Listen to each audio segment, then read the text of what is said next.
And despite some of us saying this is probably the case for years now, this has come as a major shock for many fans. There's been different responses, from excited to curious to outright hatred. By far the most common criticism, though, of this reveal is asking if the Targaryen monarchs knew about this dream, why didn't they do anything to prepare? When we get to the opening of the show and books, the Night's Watch is a wreck of itself, down to less of 1,000 members with many castles abandoned.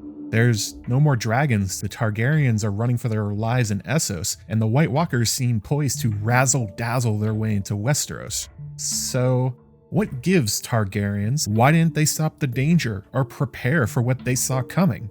Well, the answer is they did, but not in a uniform or unfortunately lasting way. But let's dive into it. The very first thing we have to acknowledge is that many making this criticism of the Targaryens are suffering from hindsight or Monday morning quarterbacking. We have read these books, watched these shows, listened to these podcasts, refreshed endlessly on Notablog, so we know for certain that this, with a terrible winter gusting out of the distant north, Aegon saw absolute darkness riding on those winds, means specifically the White Walkers. We know that they are some sort of psychic necromancers made of ice who can control armies of the dead, and that they live far north of the Wall, and that they still exist crucially. We know this because we have consumed the material telling us all about them, but from the perspective of Aegon the Conqueror and almost all the Targaryen monarchs, receiving a dream that describes the oncoming danger like this, with a terrible winter gusting out of the distant north, Aegon saw absolute darkness riding on those winds.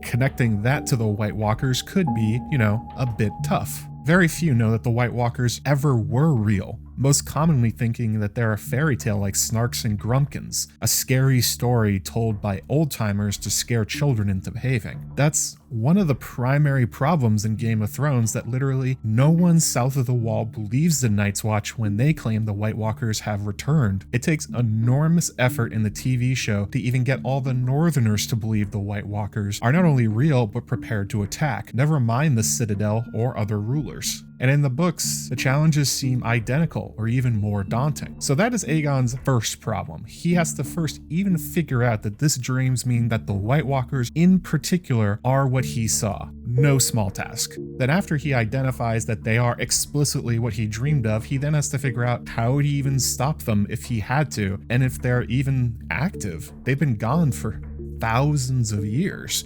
Nobody knows what they're like. All there are old stories and legends. It's entirely possible that Aegon never realized his dream meant the White Walkers, and just tried to follow the dream to prepare for kinda whatever an endless winter of death means. Be it ice zombies, snarks, or grumpkins. His second problem is the line from Viserys of a united Westeros being key to defeat whatever is coming. So, what did Aegon do? He conquered and attempted to unite all the kingdoms of Westeros into one. But that second problem's name is Dorne, which refused to bend the knee to Aegon and his sisters. They spent years sending soldiers and flying dragon bombing runs on castle after castle in Dorne, only to have their troops disappear into the sand and the castles they burned emptied beforehand, making their attacks amount to dragon vandalism. Unsurprising, as the Dornish are ruled by descendants of the Rhoynar, who remember fighting the Valyrian dragon lords centuries ago, and know the best way to beat them is to run and hide. According to his dream, united Westeros is the only way to beat the darkness, so every day that Dorne remained independent is a day closer to the doom of all life. Hence Aegon's obsession with conquering them, despite the enormous loss of life, which only stopped after Rhaenys was shot down and a mysterious letter from Prince Nyamor and Martell forced a peace. So not only did he lose his third dragon head, but he didn't even manage to unite all of Westeros. So you can imagine this being a continued obsession and problem for Aegon. On to the third problem. Let's tackle the Night's Watch. This is a very common question. Why didn't Aegon rearm and resupply the Watch so they could be ready for what was coming? Well, the answer is Aegon didn't have to. While the current Night's Watch is an empty shell, at the time the Night's Watch had 10,000 men on the wall, and while they were slipping slowly into disrepair, they were still more than capable. One of the primary questions of Aegon's conquest early on was whether or not the Lord Commander of the Night's Watch would march his men down to fight the dragons, as the Lord Commander's brother was the recently immolated Harren the Black. They were considered a significant enough force that it could have swayed the war early on before Aegon gained many of his allies. So there's not a lot Aegon really needed to do for them. They were ready to fight a war against one existential magical threat in the dragons. Surely they'd be ready to go against whatever the North threw at them. A little shoddy and run down, but still a potent fighting force. And also as a result of Aegon's conquest, a good many soldiers and knights would have found themselves banished to the Night's Watch, effectively reinforcing them. Also, there's a linked situation with the Northern Army and King Torrhen Stark. The Northerners are the last to show up to fight the Targaryen army, with Aegon already roasting Harrenhal and lighting up the field of fire. But the Northmen came anyway, intent on defending their sovereignty against the conquering dragons. With 45,000 men, Torrhen made his way all the way down to the Trident when Aegon came to meet him. And what happened? Did the dragons melt the soldiers like snowmen? Torrhen Stark surrendered the next day without a fight. In fact, no one knows exactly why he did that or what really happened between the two men. Aegon the Conqueror and Torrhen Stark's bastard son Brandon Snow, along with 3 maesters, met overnight. And the next day, Torrhen knelt to his new liege. However, if you piece together Aegon's belief in the coming darkness beyond the wall, it's easy to see how he and Torrhen may have found common ground avoiding the battle. Out of all the kings Aegon would face, Torrhen Stark would be the most likely to be receptive to the idea that Aegon's purpose was not just acquisition of land, but to fight the winter that the Starks always say is coming. No one knows what Aegon, Brandon, and Torrhen said to each other, but it would make sense if they found common cause against the White Walkers should they arrive soon, like Aegon thought they would. His mercy to not destroy the Northern Army as he easily could suddenly appears more tactical, because any war against the threat from the far north would have the Northerners acting as a primary line of defense. And an important one too, as demonstrated in Dance of Dragons, they're the ones who know how to fight and survive in the worst winter conditions. Perhaps shades of Stannis. Torrhen may have been the only lord in Westeros to know Aegon's secret, a secret to secure an alliance or maybe a pact. Certainly for generations to come, no matter the conflict, the Lords of Winterfell always stood by the Targaryen crown. Okay, well, until Aerys started killing them centuries later. Nevertheless, a shared secret, a pact of ice and fire, as it were, explaining the strangeness around Torrhen quite neatly. Aegon may have specifically made a promise to defend the North personally if the danger beyond the wall does reemerge in exchange for the loyalty of House Stark.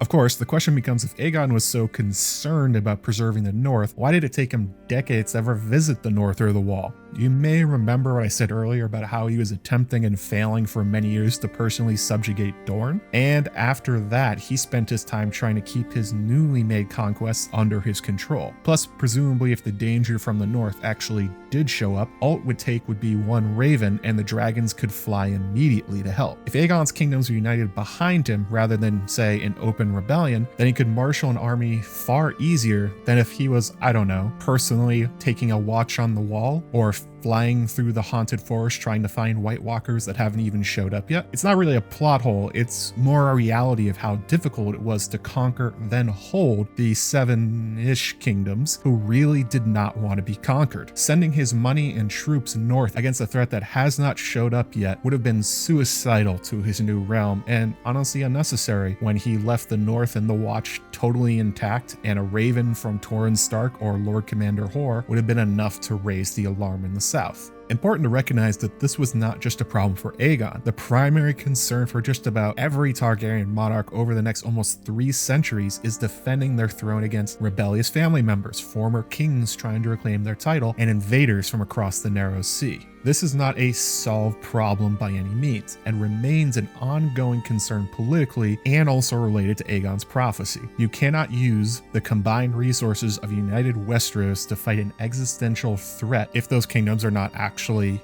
united. So rule 0 of the Song of Ice and Fire is do not lose the throne. Alright, so that takes care of Aegon, but what about the rest of the Targaryen dynasty? They all dropped the ball, right? They couldn't have known about Aegon's secret because they did jack all and let it all fall into ruin. Except again, that's not really accurate. Aegon's sons did their own part to prepare for his prophecy in their own unique ways. Aenys I attempted to keep the realm together by being all his lord's best friends and rewarding them lavishly for good service. Again, continuing the rule zero that they must keep the Seven Kingdoms whole. Although an underrated part of Aenys is that unlike his half-brother Maegor, he spent much of his time with the Maesters and Septons and books and scrolls. He was specifically called a dreamer by those at the time and studied many of the higher mysteries. Boy, doesn't it sound like Aenys may have been trying to research exactly what his father's dream meant and identify the threat? This sets up a running theme for what I think is an important concept for understanding how the Targaryens as a whole reacted to Aegon's Song of Ice and Fire, differently and often contradictory. Because that's what happens when different people are faced with the same problem. Even concrete ones, everyone has a take on how they would solve some problem or what should be prioritized first. Some kings like Maegor the Cruel may have believed that the key to victory would come from the force of armies and a warrior's mentality, while others like Aenys could have believed that knowing their enemy better and if they have any weaknesses is more important than blindly charging into a fight. This may have even been the primary problem between Maegor and Visenya with Aenys. They did not think he had the correct strength to face a world-ending threat while he was focusing on strategy and alliances. And again, both of them are still dealing with the fact that the Seven Kingdoms really don't want to be united under the Targaryen rule. This again is the problem of hindsight. We've seen how whites are destroyed and how the White Walkers are defeated in Game of Thrones. None of these characters know any of that. They've never even seen a White Walker nor a White, so there's not even a good way for them to test their ideas in the field. Remember, the White Walkers don't emerge again for another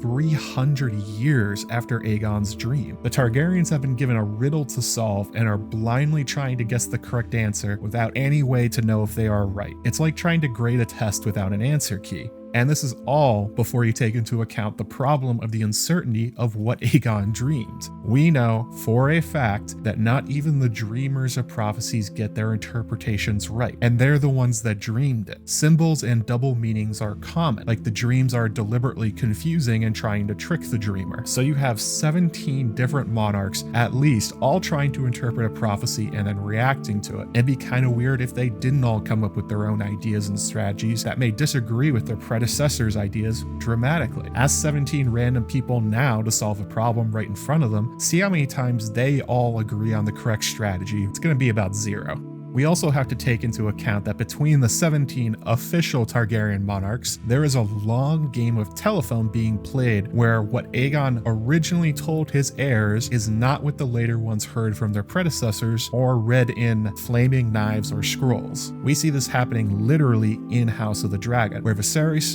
dramatically. Certainly, we even have examples of Prince Rhaegar and Maester Aemon debating via letter who the prince that was promised is and what the signs of their coming actually are. It would be the rule, not the exception, that each monarch would add their own understanding to the Song of Ice and Fire. There's also been speculation to explain how the Targaryens dropped the ball that after the Dance of the Dragons, the secret will be lost and uncovered by future monarchs. And I am skeptical of this because not that long after the war ends, you have King Daeron I attempting to conquer Dorne again, and his successor, King Baelor, doing all sorts of wild things like making a young boy High Septon, imprisoning his sisters so not get pregnant by anybody, praying over dragon eggs to hatch them, and burning books about prophecy and magic. Almost like Baelor knew about the Song of Ice and Fire and was attempting to avert it by destroying knowledge of it and doing everything he could to avoid it, including breaking the bloodline of Aegon the Conqueror. Other kings are much the same. Aerys read about prophecies in his scrolls. Jaehaerys II married his children Rhaella and Aerys together because a woods witch told him their union would bring about the prince that was promised. Aegon IV apparently just gave up and decided to live a life of decadence before Doomsday. Aegon V attempted to hatch dragons at Summerhall, and then sent Maester Aemon, Bloodraven, Duncan the Tall, all of Bloodraven's soldiers, and everybody in the King's Landing dungeons to the Night's Watch, which is hard not to see as a reinforcement. Clearly, after the death of the dragons though, the #1 priority after keeping the throne